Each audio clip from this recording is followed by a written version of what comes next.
Bonjour à toutes et tous, nous voilà au jour 14 et jour 15, suite et fin, car ce sera là la dernière vidéo sur l'aventure de la traversée du Covid. Alors, qu'est-ce qui se passe? Tout simplement, nous sommes de l'autre côté, avec une fièvre, il n'y a plus de fièvre, une saturation chez moi tout à fait stable et très bonne, et chez ma compagne qui remonte lentement dans la zone des 94-95 avec 2 litres minute au respirateur, ce qui est très bien puisqu'on n'a pas augmenté les besoins en oxygène pour voir justement la santé se remettre en place.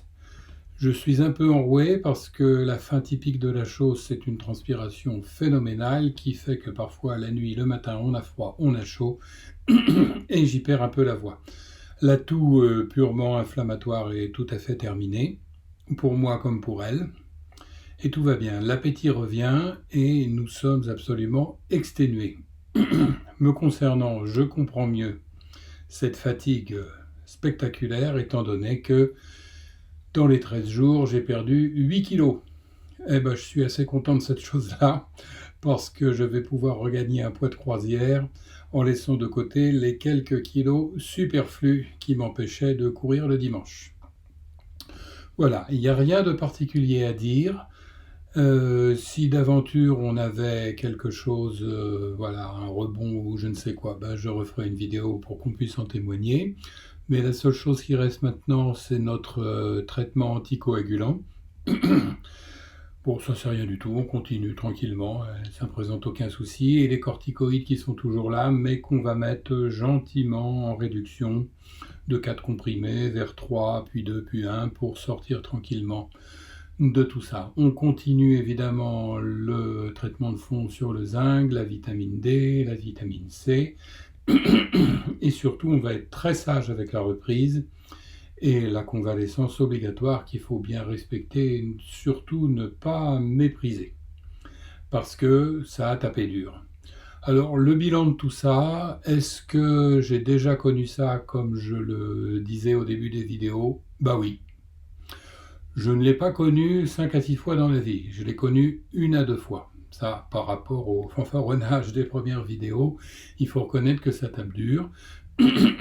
Quelle est la particularité de cette maladie telle que nous l'avons ressentie? Parce que si vous l'attrapez, vous aurez peut-être un autre ressenti. C'est le décalage et l'incompréhension.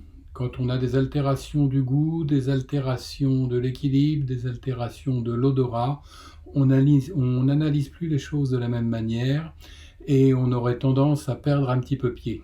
Surtout quand l'État vous dit ne faites rien, prenez un Doliprane, taisez-vous et restez à la maison. Alors je vais tout de suite témoigner de notre grande joie, notre grand plaisir de savoir qu'il existe des médecins qui soignent. Et je remercie notre praticien qui nous a si bien suivis et qui continue. Parce que la chaleur humaine et le rapport entre les gens, c'est ça qui fait la vie. Et la politique n'a absolument rien à voir, ni à faire là-dedans.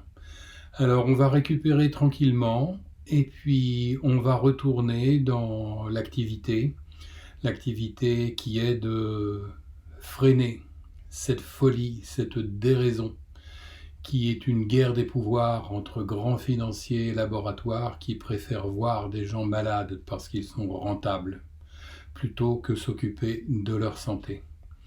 Alors évidemment, je ne peux pas généraliser, parce que moi-même et tous les membres de ma famille, et à plusieurs reprises, ont eu la vie sauve grâce à la médecine, à la science et évidemment aux médicaments qui accompagnent tout ça. Toutefois, tous ces bienfaits dont j'ai profité et peut-être je vais profiter encore n'autorisent pas des laboratoires à profiter d'un virus qui n'aura jamais fait que 0,05% de létalité dans le monde, avec une mortalité tout à fait raisonnable. Ça n'autorise pas les gouvernements à en croquer sur le passage. Parce que si notre gouvernement avait voulu nous aider et nous soigner, il nous aurait enseigné, il nous aurait expliqué, il ne nous aurait pas enfermés et il ne nous aurait pas interdit de voir nos médecins. Mais j'attendais plutôt une promotion claire, même en prophylaxie, des traitements précoces à base de molécules pas chères que nous connaissons fort bien, et je recite l'hydroxychloroquine, et l'ivermectine, et l'azithromycine, et d'autres encore qui viennent derrière, car il y en a plein. Eh bien, j'aurais aimé la promotion de ça, plutôt que le mensonge. Voilà, messieurs les politiques, je ne vous remercie pas, et je ne vous salue pas non plus. Quant à vous, chers amis, eh bien, venez dans un collectif, parce que vous y trouverez une belle raison, vous y trouverez la chaleur humaine, vous y trouverez la simplicité, et vous y trouverez l'intelligence. Toutes ces choses que nous devons construire et cultiver nous-mêmes, et dont nous savons maintenant qu'il est inutile de compter sur les puissants pour l'avoir. Voilà, je vous dis à bientôt, et ce sera dehors, en activité. Portez-vous bien, à bientôt.